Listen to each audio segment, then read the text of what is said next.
Hello everyone, I welcome you all in our YouTube channel Sims Official.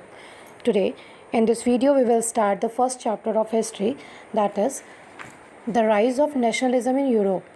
And today's topic is the French Revolution and the idea of the nation. So let's start it. Hello dear all, welcome to our channel Smart Indian Model School. Smart Indian Model School present Smart Indian EduFun classes. EduFun online classes include course studies of playgroup to class 12, emotional and communication skills, happiness classes and DIY. Students, I welcome you all in this video.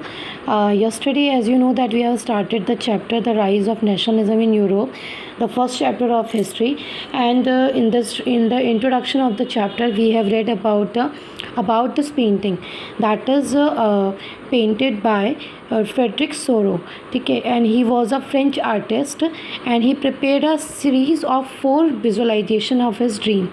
So and that series is named as a Democratic Social Republic.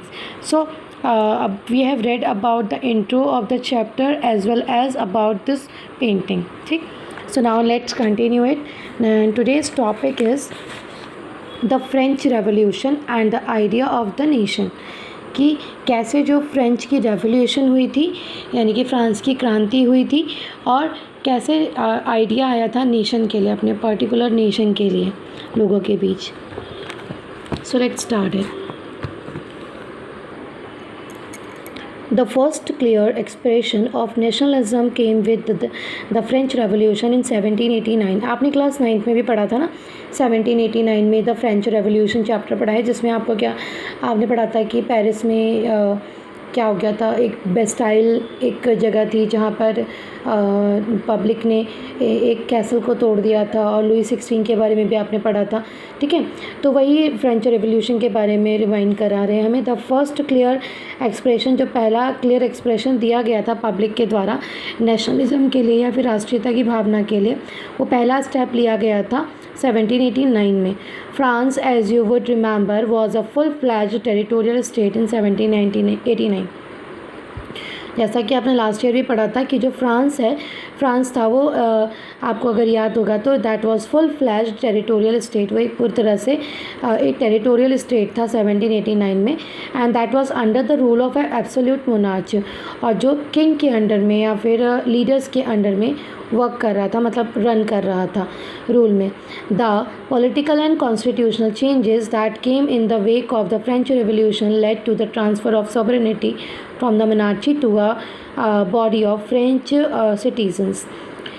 तो जब political और constitutional changes किए गए तो उसने लोगों को means wake of the French, उस तरह से जो पॉलिटिकल और कॉन्स्टिट्यूशनल चेंजेस किए गए थे that came because of the French revolution. ठीक है, क्योंकि लोगों में रेवोल्यूशन का आइडिया वेकअप हो चुका था and led to the transfer of sovereignty, और एक तरह से एक पर्सन की यानी कि सॉवरेनिटी यानी कि संप्रभुता या लीडरशिप मोनार्ची की ख़त्म होकर लोग एक बॉडी ऑफ फ्रेंच सिटीजन्स के हाथ में आ गई थी. मतलब जो फ्रांस की सत्ता थी वो मोनार्ची से ख़त्म होकर लोग वहाँ के नागरिकों के हाथ में आ गई थी. So the revolution proclaimed that it was the people who would henceforth constitute the nation and shape its destiny. अब जो रेवोल्यूशन थी, जो क्रांति थी, उन्होंने प्रोक्लेम किया, मतलब एक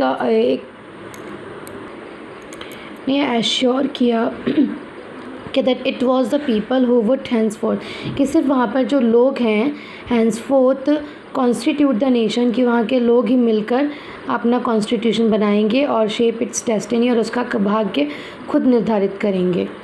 From the very beginning, the French revolutionaries introduced various measures and practices that could create a sense of collective identity among the French people. शुरुआत से ही, बहुत ही शुरुआत से जो फ्रेंच रेवोल्यूशनरीज़ थे यानी कि फ्रांस के जो क्रांतिकारी थे, उन्होंने बहुत सारे मीज़र्स और प्रैक्टिसेस को अपनी मींस अपने एक्सपीरियंस में लिया या डेली उनसे मींस डेली अपनी हैबिट में इंक्लूड किया, ताकि वो एक सेंस डेवलप कर सकें कलेक्टिव आइडेंटिटी, यानी कि लोगों में एक सेंस डेवलप कर सकें कि हम सबकी एक पहचान हो, ठीक है, या हमारा एक राष्ट्र हो, हमारी अपनी एक पहचान हो अमंग द फ्रेंच पीपल, ठीक है। तो शुरुआत से ही जो फ्रांसीसी क्रांतिकारी थे, उन्होंने बहुत सारे ऐसे मीज़र्स और प्रैक्टिसेस को करना शुरू कर दिया था ताकि वो फ्रेंच पीपल में कलेक्टिव आइडेंटिटी का सेंस क्रिएट कर सकें। The ideas of la patrie, ऐसे ही कुछ आइडियाज़ में the la patrie means the fatherland, ठीक है, जैसे हम अपनी इंडिया को कहते हैं मदरलैंड हैं, ऐसे उन्होंने कहा कि उन्होंने अपने फ्रांस को कहा la patrie, it means the fatherland, and le citoyen और द सिटीज़न, और ली सिटोयन मीन्स वहाँ के नागरिक, ठीक। emphasized the notion of a united community enjoying equal rights under a constitution। साथ ही साथ उन्होंने एक ऐसा मीन्स एक ऐसी भावना जागृत किया, मतलब लोगों को ऐसा रियलाइज़ कराया कि वो सब अगर एक यूनाइटेड कम्युनिटी बन जाएंगे तो वो अपने इक्वल राइट्स को एंजॉय कर पाएंगे अंडर अ कॉन्स्टिट्यूशन, मतलब सबके लिए एक संविधान बनेगा जिसमें वो सब लोग अपने राइट्स को और अपनी फ्रीडम को एंजॉय कर पाएंगे। A new French flag the try colour, France में एक नया फ्लैग इंट्रोड्यूस किया गया था जिसका कलर था tricolour, and was chosen to replace the former royal standard, और वो इसलिए चूज़ किया गया था ताकि जो अब तक जो रॉयल स्टैंडर्ड के यानी कि जो मोनार्चीज़ के फ्लैग होस्ट किए जाते थे उन्हें चेंज कर सके या उसे रिप्लेस कर सके। The state general was elected by the body of active citizens and renamed the national assembly. आपको याद होगा कि लुई 16 के टाइम पे स्टेट जनरल की इम्पोर्टेंस ज़्यादा थी, तो उस टाइम पे क्या होता कि स्टेट जनरल से ही पूछकर लुई 16 या वहाँ का जो भी किंग होता था वो डिसीज़न लिया करता था। तो स्टेट जनरल वॉज इलेक्टेड, वो उस टाइम, अब वो पहले इलेक्ट किए जाते थे किंग के द्वारा, मगर अब क्या है कि that was elected by the body of active citizen, जो भी एक्टिव सिटीज़न होते थे उनके द्वारा स्टेट जनरल को सेलेक्ट किया जाता था, चूज़ किया जाता था, और इसे रिनेम दिया गया था द नेशनल असेंबली के नाम से, ठीक है, जिसमें एक्टिव सिटीज़न वर्क किया करते थे, या these were the member of national assembly. New rhymes were composed, नए मीन्स राइम्स, कुछ नए पोएम्स को कंपोज किया गया।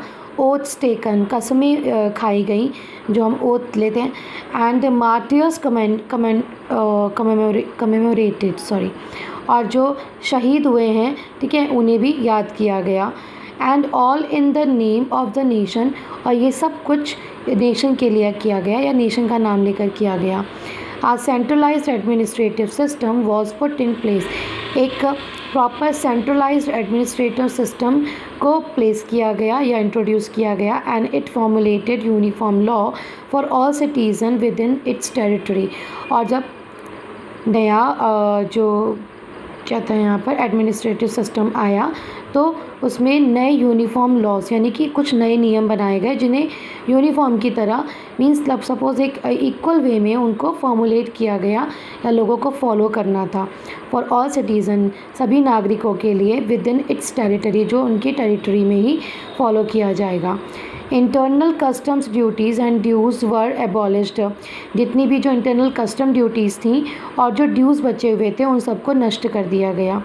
And a uniform system of weight and measure was adopted, एक नया यूनिफॉर्म सिस्टम ऑफ वेट यानी कि जो वेट तोला जाता है, मतलब सामान को जो तोला जाता है, जो एक्सपोर्ट और इंपोर्ट किया जाता था सामान, तो उसे मेज़र करने के लिए जो वेट था उसके लिए एक यूनिफॉर्म सिस्टम लागू किया गया, यानी कि मीन सभी के लिए इक्वल, कोई अलग नहीं, ठीक।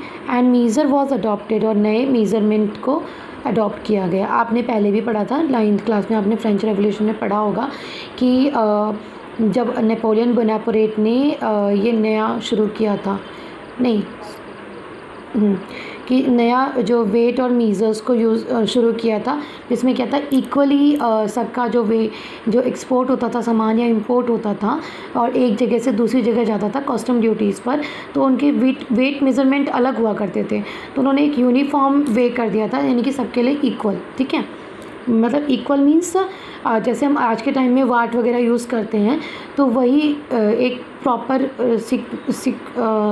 सीक्वेंस ला दिया गया था, सिस्टम लागू कर दिया गया था, ठीक है। नेक्स्ट है regional dialects were discouraged and French as it was spoken and written in Paris became the common language of the nation. Regional dialects means होते हैं जो डायलॉग्स होते हैं या लैंग्वेजेस होती हैं, जो रीजनल लैंग्वेजेस थी वर डिस्करेज्ड, उनको ख़त्म कर दिया गया, मतलब वो ज़्यादा से ज़्यादा बढ़ावा नहीं मिला उन लैंग्वेजेस को, एंड फ्रेंच लैंग्वेज को एंड फ्रेंच उसे भी, as it was spoken and written in Paris, क्योंकि वो सभी पेरिस में लिखी जाती थी। So became the common language of the nation, जो फ्रेंच थी वो वहाँ के नेशन की कॉमन लैंग्वेज बन गई, ठीक है, clear. The revolutionaries further declared that it was the mission and the destiny of the French nation। जो क्रांतिकारी थे उन्होंने ये बाद में डिक्लेयर किया कि ये एक मिशन था और भाग्य था हमारे फ्रेंच नेशन को बनाने के लिए, ठीक है, हमारा जो नेशन था उसे बनाने का एक डेस्टिनी थी, to liberate the people of Europe from despotism, ताकि वो लोगों को फ्री कर सकें, लिबरेट कर सकें फ्रॉम द यूरोप, और यूरोप के पीपल को फ्री कर सकें डेस्पोटिज्म से। डेस्पोटिज्म वही हो गया लीडरशिप, ठीक है, एक पर्टिकुलर राजा के शासन में।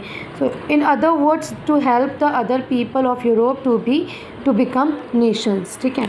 एक तरह से अगर दूसरे तरीके से कहें तो ये भी था कि उन्हें हेल्प की गई थी लोगों को, अदर पीपल ऑफ यूरोप के अदर पीपल को, कि वो अपने नेशन को जनरेट कर सकें या अपना एक नया नेशन डेवलप कर सकें, ठीक है।